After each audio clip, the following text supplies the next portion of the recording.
school committee to order, and we will start with the pledge of allegiance. Allegiance to the flag of the United States of America and to the republic for which it stands, one nation, under God, indivisible, with liberty and justice for all. And thank you everyone for coming this evening. I do want to note that this meeting is being recorded and live streamed, so it will be out, I believe, on our Facebook page to view live, and then it will be put up on our district YouTube site. We'll be related.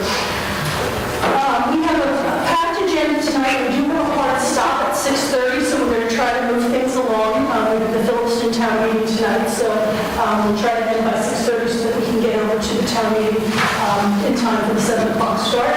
I don't believe we have minutes for April 27th yet. They're almost done, so we'll do those at the next meeting. We do have an annual business that we'll take care of tonight, so that our next meeting isn't 3 hours long. So we'll address some of these items now. So the first one is the fiscal year 23 records access officer appointment. This is the person who gets to be in charge of keeping all of the records that we want to have. And Mrs. Varney has been the person that we've appointed in the past. So, since she hasn't stretched her in yelling down, I would entertain. Is that all it takes? I would entertain a motion to appoint Susan Varney as the Records Access Officer for fiscal year 23 for MGL 66-6A. So moved. I have a motion from Jen. Do I have a second? Second. And a second from Heather. We're going to do roll calls on all these, just because I think one or two, but we might as well just do them all that way. Heather? Aye. Lori? Yes. Bobby? Yes. Hank? Aye. Jen? Yes. Jeff? Yes. And I say yes, so that is unanimous. Thank you, Ms. Farr. Next up, we have our representative for the CAPS collaborative. We're required to appoint, it's either the superintendent or a school committee member. For the prior year, Dr. Cassidy was the appointee. I will ask for them to just give that as the honor back to them this year. I will ask, is there anyone on the school committee that would like to step in and be representative for the CAPS collaborative? And seeing that, seeing as we know that anyone, it is a tough one because they do need during the day, so it is hard for anyone who's working to try and get there. That we will ask Dr. Cassidy if he will be able to get to do that for us. Love to. Okay, so with that, I would entertain a motion to appoint Dr. Christopher Cassidy as the fiscal year 23 CAPS district representative. I have a motion by Hank. Do I have a second? Second. And a second by Bobby. Any questions or comments? Seeing none, we'll do roll call. Heather? Aye. Lori? Yes. Bobby? Yes. Hank? Jen? Yes. Yes. And I say yes, so that was unanimous. So thank you again. In the same vein, we have the Keystone Educational Collaborative, and they require that we get a superintendent or a school committee member be a member of their collaborative board. Again, I think they typically meet during the day. So is there anyone, I will ask on the school committee, who would love to step in and do that? And we have Dr. Kazman, who has done that for us in the past. I'm going to assume no right now, so Dr. Kazman, if that is okay with you, thumbs up. So I would entertain a motion to appoint Dr. Christopher Kazman as the fiscal year 23 Keystone Educational Collaborative District Representative. So moved. And I have a motion by Bobby. Do I have a second? Second. And I have a second by Lori. Any questions, comments, concerns? Seeing none, Heather? Aye. Lori? Yes. Bobby? Hank? Jen? Yes. Jeff? Yes. And I say yes. So that would be, so thank you. The next item is the authorization to borrow in anticipation of funds. The Narragansett Regional School District Treasurer, acting under the provisions of Mass General Laws, Chapter 71, Section 16G, as amended by Chapter 13, Section 4 of the Acts of 1972, and with the approval of the Chairman of the District Committee, is authorized to borrow money from time to time in anticipation of revenue for the fiscal year beginning July 1st, 2022, and to issue note or notes thereof payable within 1 year and to renew any note or notes as may be given for a period of less than 1 year, in accordance with MGL Chapter 44, Section 17. So this allows the treasurer, as I've said, to borrow funds when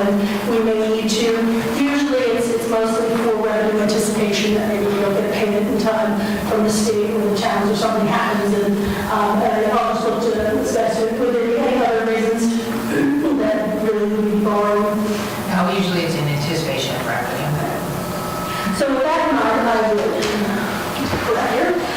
Entertain a motion to authorize the mayor and Middle School District Treasurer, acting under the provisions of Massachusetts General Law, Chapter 71, Section 16G, as amended by Chapter 13, Section 4 of the Acts of 1972, and with the approval of the chairman of the district committee, to borrow money from time to time in anticipation of revenue for the fiscal year beginning July 1st, 2022, and to issue a note or notes therefore payable within 1 year, to renew any note or notes that may be given for a period of less than 1 year, in accordance with Mass General Law 40, Chapter 44, Section 17. Do I have a motion? I have a motion by Hank. Do I have a second? Second. And a second by Jen. Any questions, comments, or concerns? Seeing none, we'll do roll call. Heather? Aye. Lori? Yes. Bobby? Hank? Jen? Yes. Jeff? Yes. And I say yes, so that was unanimous. We're going to pass over the next item because I know we're not ready yet. We're budget transfers at the end of the year, any line items that need to be fixed. Ms. Baxter will present to us what those movements need to be. We're not quite ready, so we'll hold off until we get closer to year end. I'd like to put it on here now, just so that we're all aware that it needs to get done, and that there will be some motions at some point. Next up is the fiscal year 23 physicians contract addendum.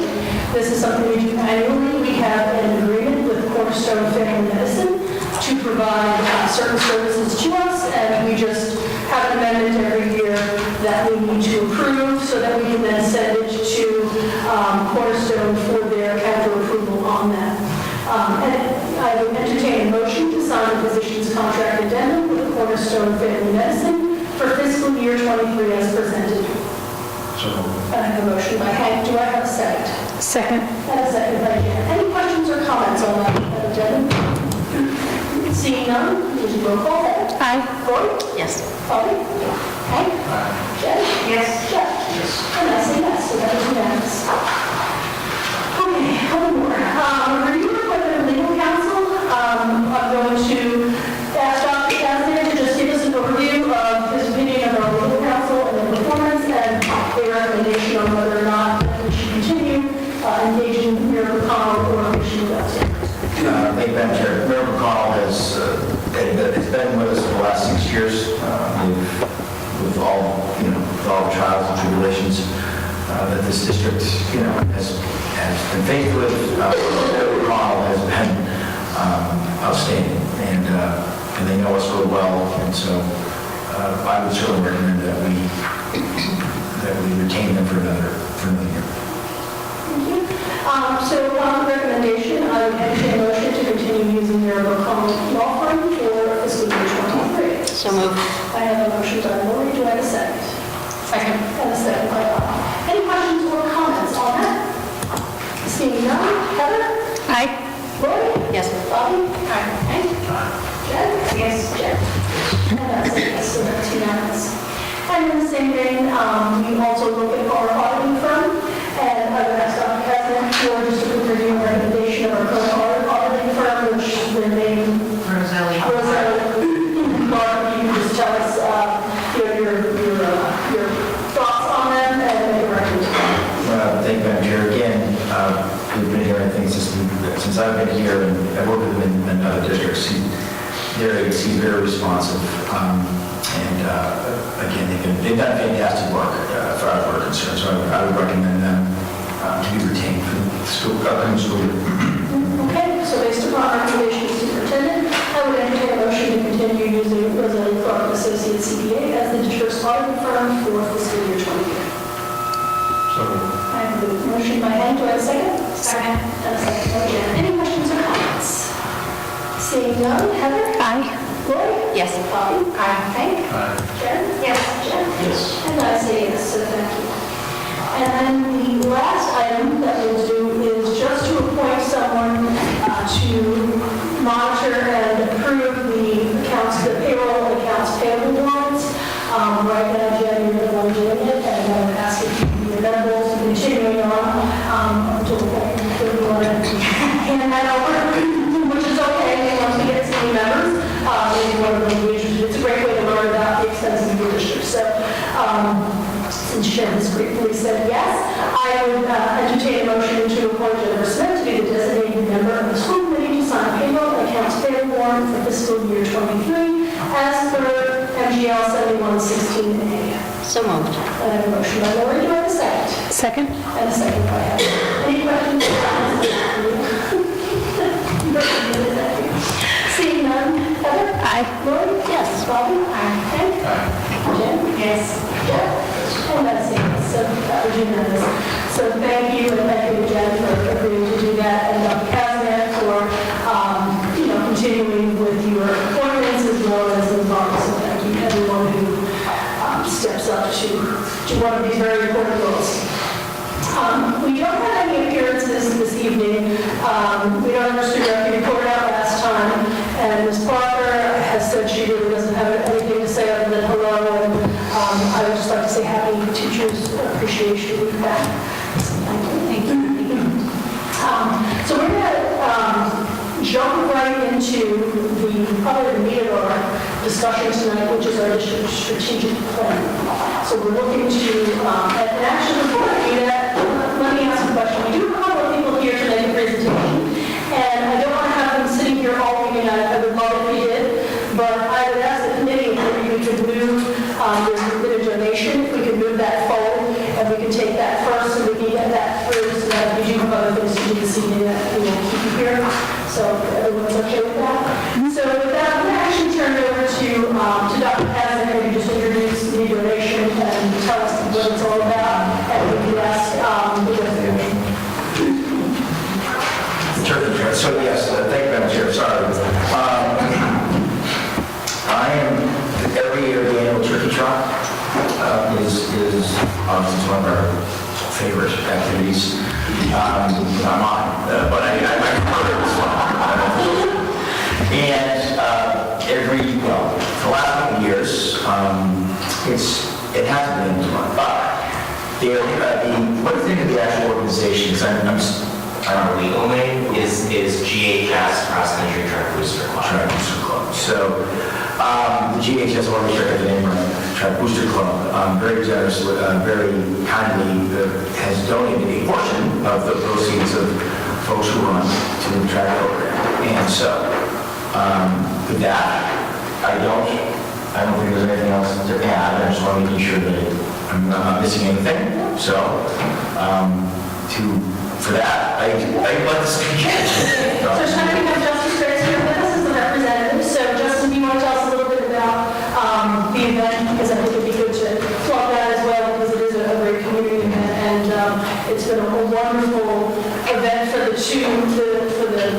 district and also Gardner to kind of work together, and it's wonderful that you are including us. I know we're at all those the end point, it starts in Gardner, but it's wonderful that you included us as part of this. So I'll turn it over to you if you want to talk a little bit about it. All right, I'll just introduce myself real quick. I'm Justice Graves. I'm the Secretary of the Booster Club for fiscal year 2022, and what we are presenting to you are the proceeds from the 42nd annual running of the Turkey Trot. It's been going on for the last 7 years. We do plan on doing the 43rd running of it on November 25th. Again, it's always on Thanksgiving on that Thursday.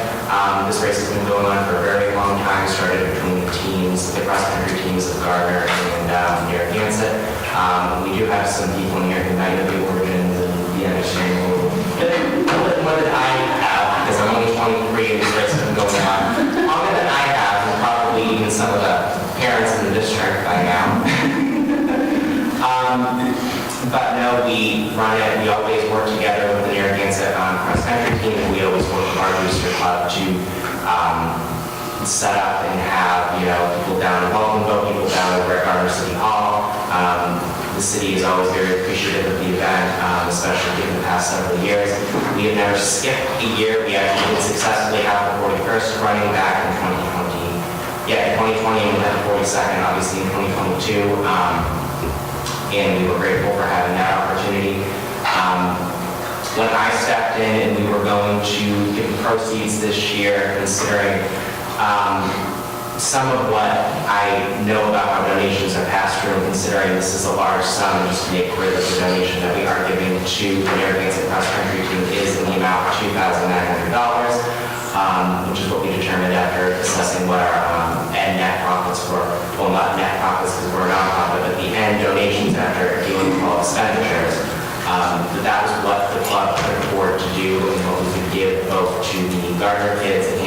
Narragansett kids, which is really what this event is all about. It's about the community, it is about alumni, past, present, and future, and it is about making sure that the ties between both Gardner and Narragansett's running teams that often see each other at competitions and are some of the most close-knit runners that you'll see in some of the communities with regards to other running clubs, such as North Metro Club and CNS, and establishing those bonds for life, because as we all know, sports through and through, especially a sport like track and field.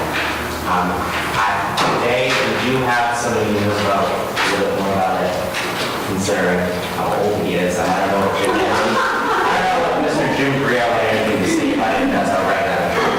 Absolutely. Mr. Green, if you'd like to say a couple of words, we'd love to hear you. I am old. I'm 73, he's 23. The road was started 43 years ago. It was Mike Lawrence and myself. We had Virtual Striders at the time. We just started. Virtual Striders was an organization that opened up to everyone in the community and around these cities or towns to have something else to do, a group that could run together in the off seasons, as it were. Again, entry fees back then were 50 cents, and our wife's mothers and sisters baked pies, and those were the prices. It has escalated to $35 this year. That comes with a t-shirt, we do t-shirts back then. We just had pies. So I'm, as a cross-country coach, I'm grateful for this donation. We use this money, you cannot buy helmets or uniforms for the team or any of that type of stuff. It goes into an account that is for the kids and the kids only. Is my understanding how it works. I think there's another one that's a little different.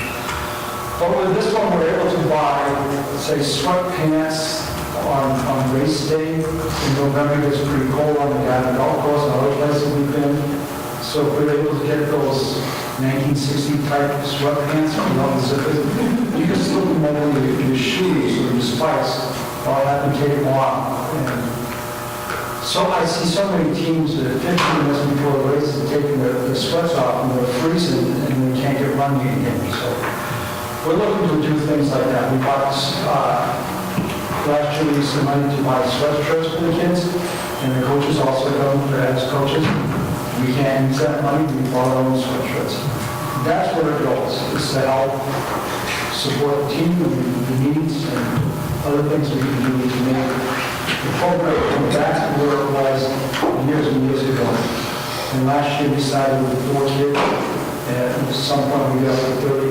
We're very fortunate that our cross-country girls team made it to all states and placed 12th in the state. So I'm very happy with how the program is progressing and succeeding, and the kids are getting involved. And we look forward to great years coming. But this is a great donation. We had a couple of changes to make for next year for just safety at the finish line. It got a little confusing last year. But again, thank you for folks who work out in the garden room. I tend to take care of the volleyball end and open the Legion. And it's a great program. We are probably the longest running program in the state as far as turkey trot's. I know Connecticut has one that's a little longer, but this is the longest one in the state. Again, thank you. Well, thank you. And it is a wonderful partnership between the 2 school districts. And it is, I think, she said it well, these athletes tend to form these lifelong bonds. I've seen, I know, families that have come through Narragansett specifically, that I've seen them out with their strollers and their kids out there. So it really is a great event. So, well, this is, they were walking, we weren't running one, this was the walking piece of it. So without further ado, then, I would entertain a motion to accept the donation of $2,900 from the GHS Cross Country Track Booster Club as presented. So moved. I have a motion from Heather, do I have a second? Second. And a second from, I'll give it to Jen. Any questions or comments? Seeing none, all in favor? Aye. Opposed? Abstained? So that is unanimous. We thank you, and we'll ask Mrs. Barney to just send a formal thank you note to the club so that you can present that. And thank you for your continued support of our programs. Thank you. It's great. Who wants to? Yeah. I expect you all to vote on that, it will be the water in the light next Thanksgiving. Thank you very much. I didn't come here with you out gloves. It was so cold, you were getting out gloves the first time I put that sign up, and I didn't get there early enough, so it was cold. I will be doing the turkey trot, the wind turbine race again this year, it's just great because of COVID. So that's another fundraiser. In past years, I think it's been $23,000 in scholarships or something like that. It's been given out, so we hope to continue that. Well, thank you so much. Thank you. Now we'll move on to our district strategic plan, which is probably going to be the bulk of what we need here tonight. I'm going to turn it over first to Dr. Actually, what I'm going to turn it over first to is I'm going to ask Heather. Heather was the school committee representative who worked with the district team. And I don't know if you want to start with any thoughts, and then you can turn it over to Dr. Kazaman. How's that? This was one of those appointments where I'm pretty sure I was voluntold, but I'm very glad that I was, because I learned so much, and it was such a great experience to see the entire admin team, sitting down together to brainstorm, compare stories, plan, think. We played the Back to the Future protocol, which I cannot explain it properly, but it was very sort of almost trippy in your head to keep track of the which tense you were speaking in. But it was truly a great experience, and I recommend you tell all new members to get a chance to go through it when this periodically comes up for review. And it was really a great experience. Well, thank you from the committee for participating in it. So it's nice to hear your feedback. So with that, we'll turn it over to Dr. Kazaman. Thank you, Madam Chair. So Kate Police really, and I said this last time, there's a lot of credit. She marshals a bunch of cats, which are double as administrators, into a focused conversation in regards to where we want to go next. So the last strategic plan, we mapped out all 3 years. And it was confusing sometimes. I know that was some of the feedback, because it was certainly a lot of information. We had to thread, and threading a needle 3 years from now is sometimes difficult. But it focused us, it focused our work, and I have to say we really enjoyed it, and we actually met many of our objectives. Now, COVID then happened, but we never strayed off of that, though. We stayed with the plan. We had to adapt a few things, especially when we went full remote, and which actually led to a deeper understanding of some of the things that we need to do in the future and some of the things that we need to do presently better. With all that said, we started the process again, and because there's so many needs and so many things that you want to improve on that are important, but you really have to focus on the things that we feel are the most important and that will make the greatest impact. So, one of the things that you'll notice this year, or this plan, I should say, is we only did year one.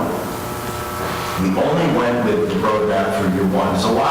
We have a lot of change, and there's a lot of things going on, but also we felt that we were pigeonholed in some of our direction about year two, and we would have probably done maybe some things differently or maybe tweaked a few things. We certainly had the opportunity to do that, but we really wanted with fidelity to complete the plan. So we looked at other districts' plans to get an idea of how they set it up and what was their timing. And a lot of districts really go with a year, and then, as you can see under it says, in a sense, we're going to develop a roadmap for the next year. Because we may want to, or may have to, not want, or have to, or maybe there's some input to go maybe in a slightly different direction. But the goals are still the same, right? Our objectives are still the same. They're still the most important things that we feel as that committee, and how many weeks would you say, or how many meetings, probably? I think we had 8 meetings maybe, Something like that. and they were 2 hours? Long? 2+ hours, yeah. Well, there's a lot. We take it very seriously as, It could have been longer, but you Right. know, we tried to, we tried to truncate it at the very end because we had to focus it. But you will see some overlap. You will see some ideas or topics or some of these things in the roadmap that you might have seen the last strategic plan. And depending on which one, it's either we could have done it better, or we should do it better, or we need to focus on it more, or again, or maybe we just didn't get it right the first time, quite frankly. So I'll stop there, because between K-9, obviously it was part of every conversation, we can explain some things out. And of course, the roadmap, like before, will show the progress and what the artifacts, what exactly did we do in order to meet these objectives. So, between the three of us, we hopefully be able to answer your questions. And I can briefly go through it if you want. I can. Since this is being recorded, I don't know our objectives and talk about the initiatives underneath, and maybe just highlight a few of the key things, just so that we have that communication out there for people too. I know that we'll ultimately, at the end of this, if the committee so wills it, that we approve this, it'll be posted, but I think it'll be very good and helpful to hear from your own voices, how you see things. And Kate, just jump in at any point. So our objective 1 is to identify and address students' needs across academic and social emotional domains to ensure equitable educational opportunities for all students. And so there's our objective, the initiative 1.1, use of data and research-based practices to improve social emotional learning outcomes for students. So we made sure, and if we've missed one, please tell us. Education is very acronym heavy, so we made sure that we spelled out all the acronyms, just for folks who, because I think that was, My main complaint. we had to put a whole sentence together using acronyms. Sad. I used to joke that when I got hired at the Department of Ed, they handed me like an acronym glossary that was like multi-pages of like hundreds of acronyms. I asked for one, but I still haven't seen one. So, Yes, that was multi-tiered systems. oh, sorry, there's only the text there, absolutely. So, you will notice that a lot of our assessments, you've definitely seen these before. These are the ones that, the BIAS, the Swiss, earning. And we hope to capitalize on at least 2 or 3 years, depending of experience working with them and our teachers working with these measures in order to become stronger in our decision-making using, of course, data that these tools will deliver us. So there's the overview there. I'm just going to quickly go down to, unless you have any questions, about Objective 1, Strategic Initiative 1.1. I don't know if anyone does, I certainly. If not, the second initiative is to use the data research-based practice to improve academic students. Yes. Point 2, you'll see the STAR, which we've presented on numerous occasions in this forum, on MCAS, the F&P, which is the Montes and Pinnell reading and writing. We're staying with the TATs and the SRT meetings that the teachers have, which is supporting teachers, etc. So again, that is more of our focus as we continue our work. One of the plans, the DCAP, the District Curriculum Accommodation Plan, which is a very important plan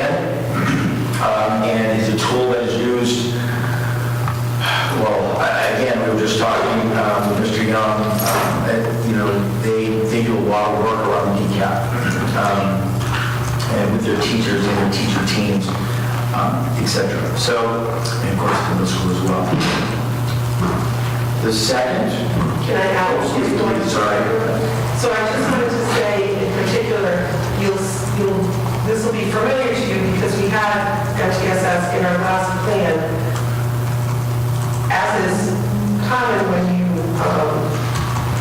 initiate activities that really are meant to be change agents and help districts move forward, it takes 3 to 5 years. We have some really good pieces in place for this, but this is deepening our data use and our systems of support for teachers and for students. So it's really like the next step in this work. We're just trying to figure out how to get the data. How are we going to mine it and refine that process? Really, in the step that we're in, and of course, utilize it and to help us make the best decisions possible. But now we're really we're comfortable in those measures, and now we'll be able to, as Kate just said, we'll really take it to the next level in terms of making probably some predictive decisions, and that will be a lot quicker. Let's put it down. I'm sorry, 1.2. I just did that. Sorry. And so again, data and how we use it really drives everything we do. Do we need to get better at it? Sure. Yes. We're always trying to improve that area. But I think for the first time in a long time, we feel very confident with the tools that we have.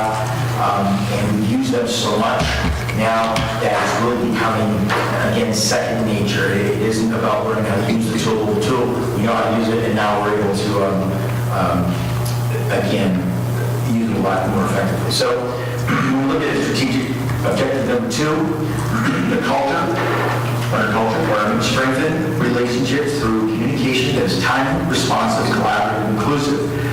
We've done a lot of talking about communicating, but many of my goals have been around communicating since, it's going on 6 years now, where we started and where we're at now.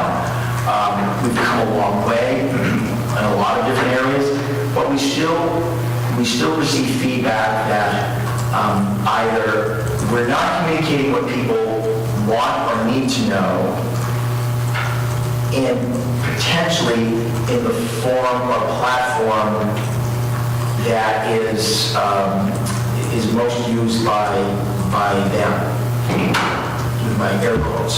So again, what we try to do is kind of blanket, cover all bases. So we don't use Twitter so much, but we use Facebook for a blast. We've used Blackboard Connect, quite frankly, a lot, and it's generally how we hit all parents.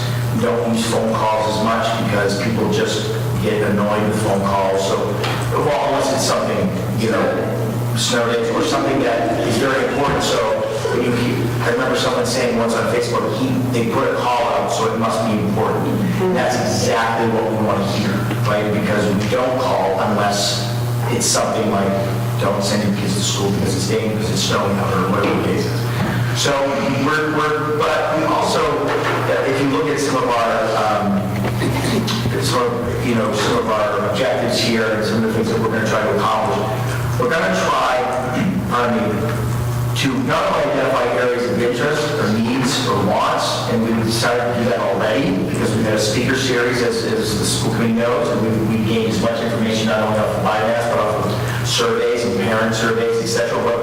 What is concerning? What would you want to know? What do you need more information with? And that's starting to pick up steam. But it's also about reaching out to families or groups of people that are either unrepresented or who have been either hard to communicate with or we haven't communicated with for whatever reason, and to find out those reasons. So it's about what tools do we need to do in order to figure that out? So how do we do that? And then once we really get an idea of how, then reach out to folks whom either we want to try to connect with parents who have not communicated with us traditionally and find out why. We don't really know how that looks yet. We need to figure out tool first, and we're really, but I'm really excited about this, and because we feel that folks we often feel or we're told that we're not listening. So we're going to try to put as many things in place so that we can do a better job listening. And that's really what 2.2 of that strategic objective is. If you look, develop a plan to reach out to families that are underrepresented, gather and disaggregate data or family participation. So who comes? So who are they? And are they, if we had something at the elementary school-wide, of all the people that came in, what family do they represent? Right? Maybe what town? Do we have one representation more than the other? We'll get down into neighborhoods. Certainly we're kind of, you know, this neighborhood. But we want to know who comes in and try to figure out, okay, so then how do we reach out to those who don't and why? So, and then how can we make it either easier or more accessible, and that's why we're filming all these parent the speaker series, so that if you can't make it in, at least you're able to go on YouTube and to watch it, if nothing else. So, and then of course, reach out to the existing groups, the CPACs, the PTOs, the booster clubs, etc. Yes. Comment, question. I noticed in 2.1 you mentioned a student advisory council, and I love everything you were saying about families, especially families that maybe were not reaching as effectively as others. And so I was wondering if you're thinking about that same makeup, because in my experience, it's often the same students that are giving input over and over again. My students are fantastic because they're volunteering themselves and they're the loud ones or whatever it might be. But there's a lot of students that can get left out or not be heard, and we have the same challenge at work. Sure. Where we have employees that are always jumping out together. And so I just wondered if it was the same kind of target with students as it is with families. Exactly. I think the advisory group is a good idea. It's a great idea. And, what age groups and, who will be part of it, we'll see. We're going to put this part of, figuring all this out. I like surveys. I know that surveys right now are taking on a very, they're taking on a bad name. But it's important for us to put out, again, if parents don't want their child to take, say, an interest survey, what would you like to see, better? Something like that. And if they don't want to pay, that's fine. But it can't be as simple as that. What is, how can we improve school? I can see a very basic question like that at the elementary level. Is that even at the middle school level? And there's a lot of those basic things. We want to see that. We definitely want to do that. I think that's the best way to get the broad brush. You're giving them the opportunity to participate if they so choose. I think that the advisory group is great, but you're really only hearing from probably a selected group of kids. But we're going to try to do both, and we're going to roll that out. And let's not confuse it with the student advisory committee that by law we don't have. Right. This is something above and beyond. This is the superintendent. Right, with your own, Right. and have some, yes, and I thought what we have here, and we would. Thank you. So we're pretty excited about that initiative. And then strategic objective number 3, to improve district-wide systems to support learning, growth, and achievement. And then the initiative 3.1 is to identify and develop district systems that promote consistency. I know for a fact that people used to be mad and the team have talked about a lot about systems, and because they are important, and it's what you fall back on when maybe people aren't around, or the same people, right? Systems that keeps things consistent. So we're going to look at aligning the process. We're not fully aligned. There's some things that we do very well in some buildings and not so well in others. Swiss is a great example of that. That is our behavioral tracking software that we use at elementary and middle teachers input that. We don't use it in the high school. So it's hard for us to make big decisions, or if someone's saying, you have a problem with, across the district, it's hard for us to say that with accuracy, because we don't have the same, Congress, we don't have the same vernacular when we start talking about those type of input. So I try to think of something that was almost like, release, when we release students, for the day. And there's some very basic things that you do for when kids go into the building. I don't care if you're a kindergarten or you're a 12th grader. How does it look different per building? Again, we're always looking at our systems to make sure that we're consistent across the board. And again, create processes where they do not exist to ensure consistency. So, we kind of, attendance is a role for next year, according to the state, is going to be a major focus. And I think because we've had a tough time tracking attendance over the last, say, couple of years, so we're starting to work on how that is going to have to be very consistent across the board, across all our entire district. That's just one example. So, and again, on objective 3, 3.2, utilize educator evaluation as a positive tool for communication and improvement. We have the tool, so we have the mechanism. We need to do, I think, a better job with looking at those goals, looking at how we can do, working with the teacher, educator, administrator. How can we make ourselves better through that?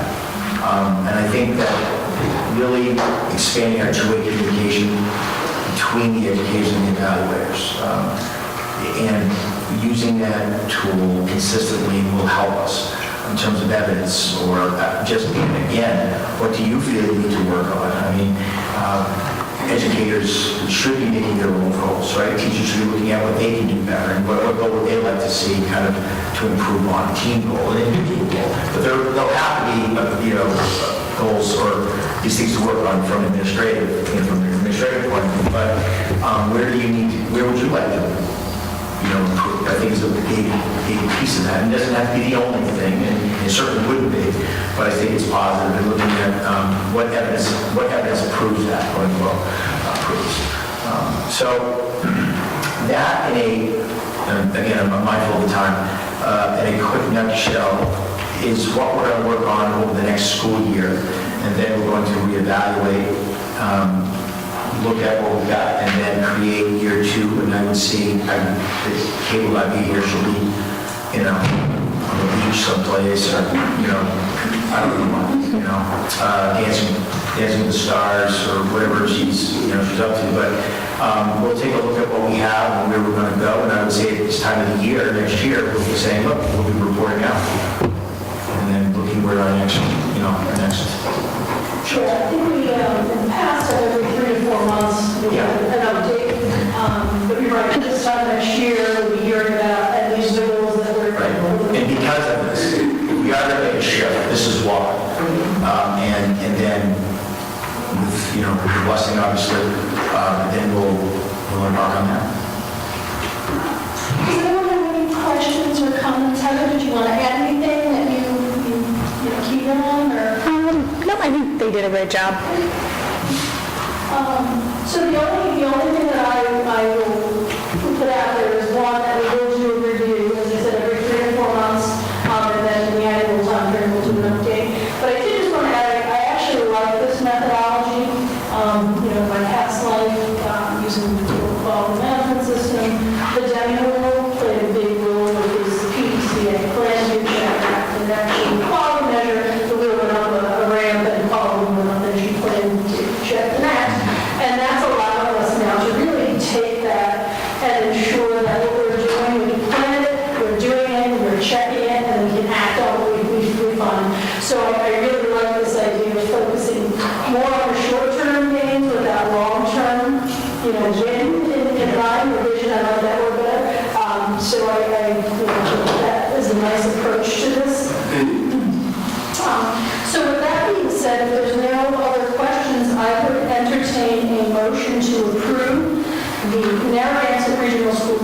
strategic plan for 2022 to 2025. So moved.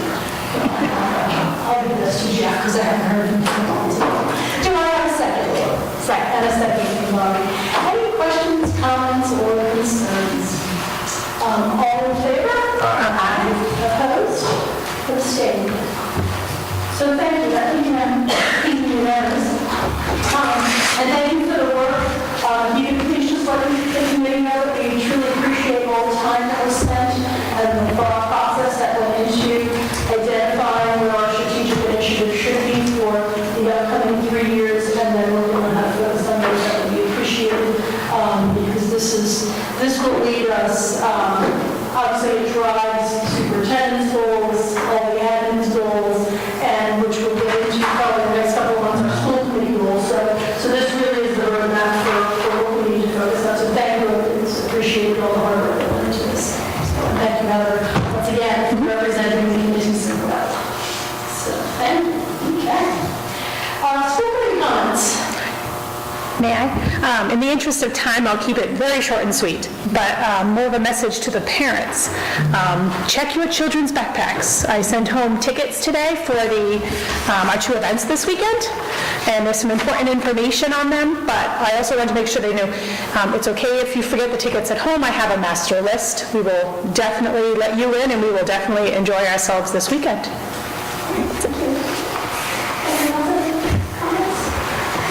Because I was too. First, I would like to say, I would like to recognize 2 people at the table who this is our last meeting as a committee made up of this body this evening. So I would like to extend my thanks first to Lori Madsen for giving us, I mean, how many years? 13, 12, 15 years? For giving so much of herself to the committee.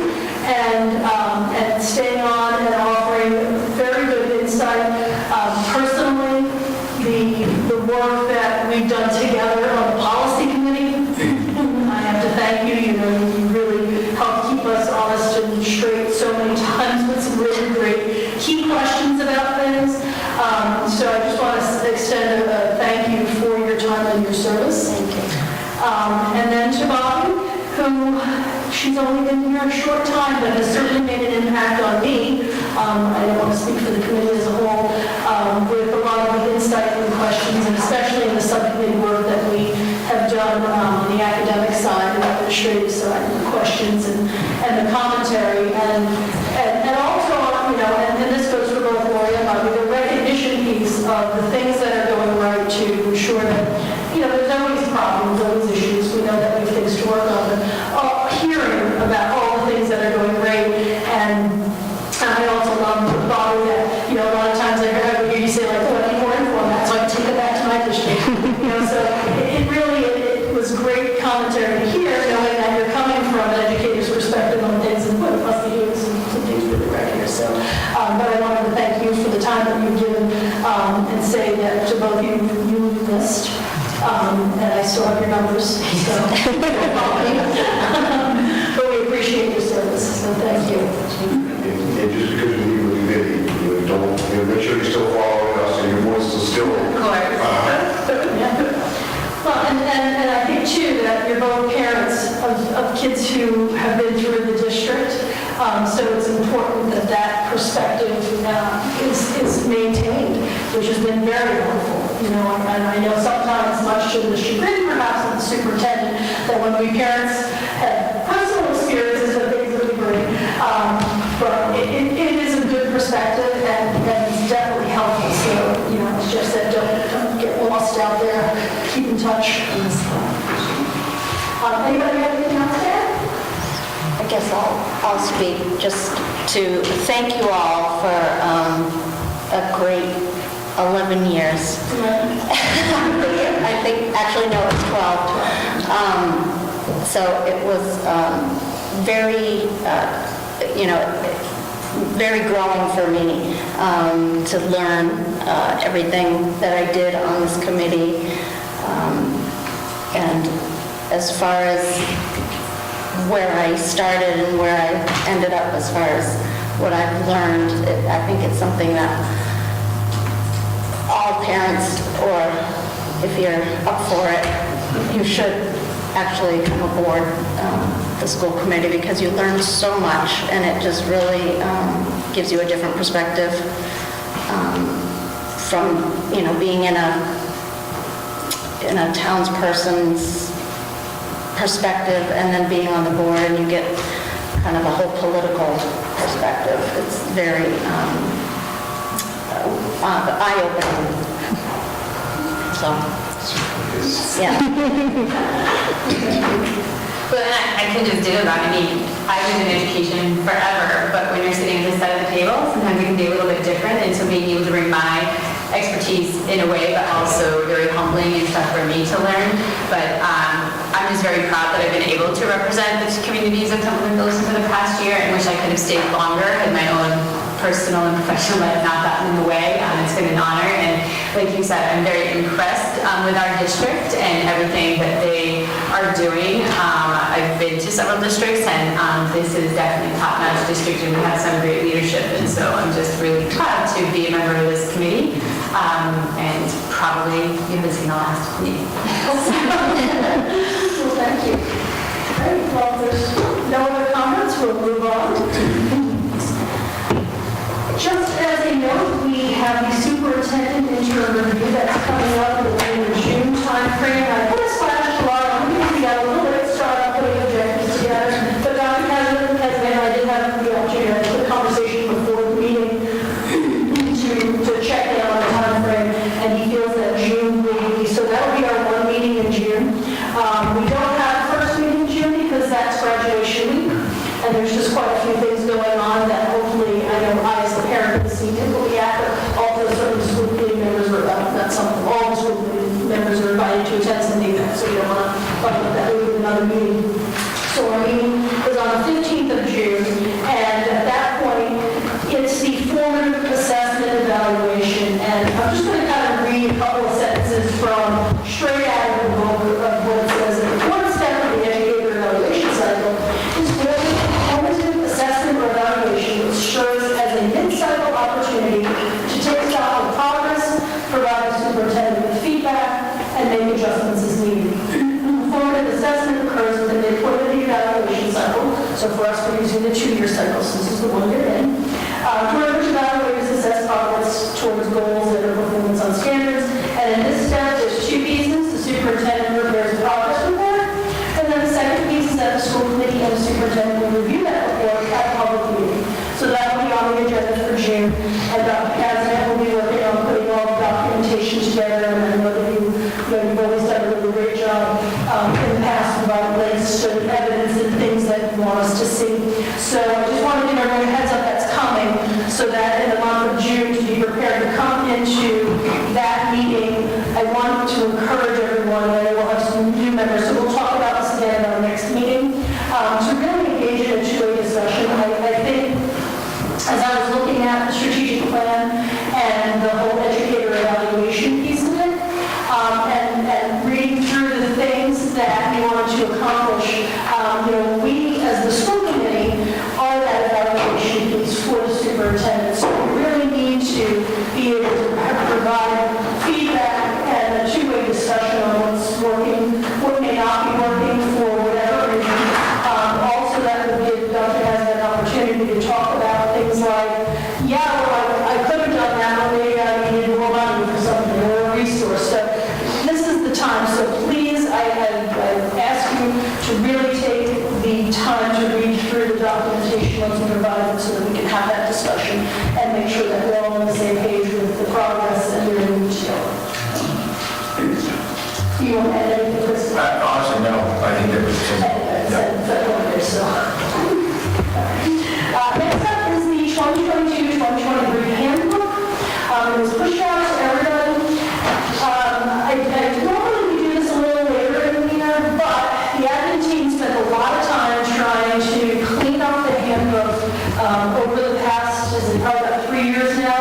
We started to pull items from the individual schools, put them into the district piece of the handbook to really get the school pieces to be directly what is at the school students and the parents need to know, and then to focus on the district policy. So they had spent a lot of time on this and wanted to bring it forward to us so that they could get this produced and rearranged and formatted properly.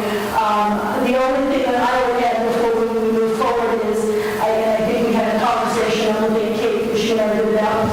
There may be some additional changes that some of the schools probably, will want to do as they spend the next couple of months planning for next year.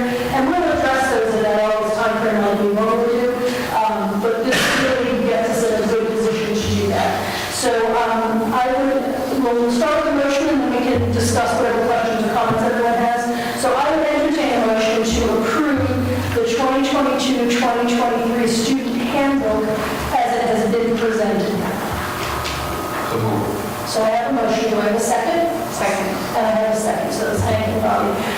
So what questions does the committee have about the content of the handbook?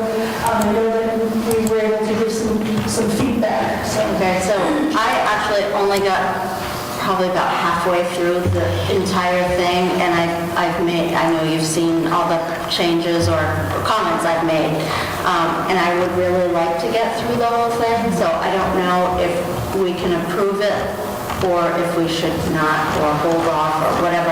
I know this is like my last meeting, but I still have a IEB meeting on Monday, so I'm still a member until I'm not. So I don't know if you want me to continue proofreading or if you want to just continue. Yeah. I think a lot of your comments have been very valuable. You have a really good critical eye to look for all of that editing and formatting stuff. I think that isn't necessarily going to hold up approval of the Content? The content. Yeah, that's kind of what I'm going to ask you. Do you think you have any content related? No. I know you have been, I should have led with that when I thanked you. That is one thing that you have always been awesome about, is that those proofing, hey, I think that's an extra space. And it doesn't sound like it's important, but it really is. We're going to look like, if we want to be professional, we have to put forth a professional product. So if you don't think you have any content related. I don't think so. Well, like I said, I've only gotten halfway through it. It's 160 page. There's not a lot of content-related changes in the handbook itself. Okay. So if you'd be okay with that. I'm just throwing it out there. Well, you may be tasked upon later, you should have some proofreading duty. That would be What's that? maybe we'll task you with some proofreading. There you go. You can consult for us. For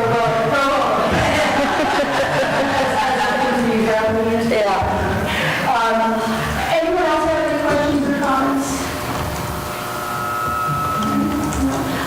I'm just going to put out early because I have a couple of comments that was probably more commentary.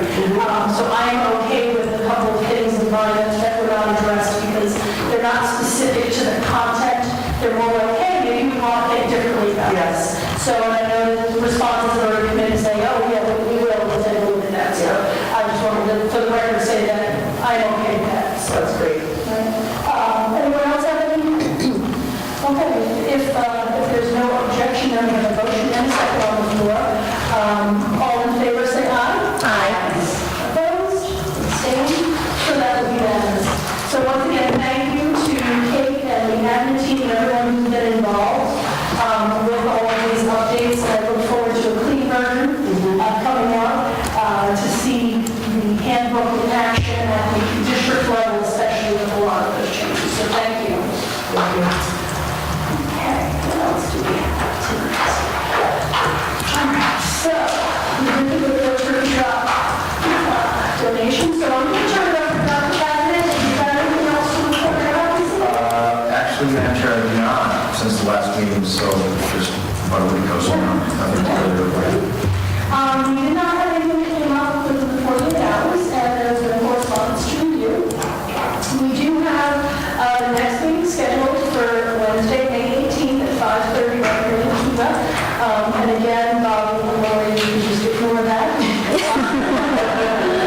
So for whatever new members we may have, I'm sure that Ms. Lori will take care of notification after elections to make sure that our new members will know about the